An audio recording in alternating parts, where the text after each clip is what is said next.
ఎంతో రుచికరమైన ఎగ్ బిర్యానీ ఎలా చేయాలో చూద్దాం. దీనికోసం 3 పచ్చిమిర్చి, ఒక టమోటా, పుదీనా, కొత్తిమీర అన్నీ కలిపి మిక్సీ పట్టుకోండి.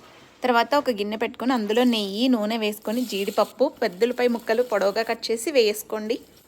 అవి వేగేలోపు కొద్దిగా అల్లం వెల్లుల్లి పేస్ట్ కూడా వేసుకొని వేయించుకోండి. తర్వాత మనం తయారు చేసుకున్న పేస్ట్ వేసి పచ్చివాసన పోయే వరకు వేయించుకోండి. వేగిన తర్వాత బిర్యానీ మసాలా 1 స్పూన్ వేసుకొని కలుపుకోండి. తర్వాత తగినంత పెరుగు అంటే ఒక 1/2 కప్ వేసుకొని కలుపుకోండి. అందులో ఉప్పు, నిమ్మరసం పిండుకొని వేయించుకోండి. తర్వాత నేను ఈ గ్లాస్తో రైస్ తీసుకున్నాను, సో దాంతో 1.5 గ్లాస్ పోసుకోండి వాటరు. ఈ వాటర్ని మరిగించుకోండి. ఇవి మరిగేలోపు మనం ఆల్రెడీ రైస్ని కడిగి నానబెట్టుకోవాలండి ఒక 1 అవరు. తర్వాత రైస్ కూడా వేసేసి లో ఫ్లేమ్లో ఉడికించుకోండి.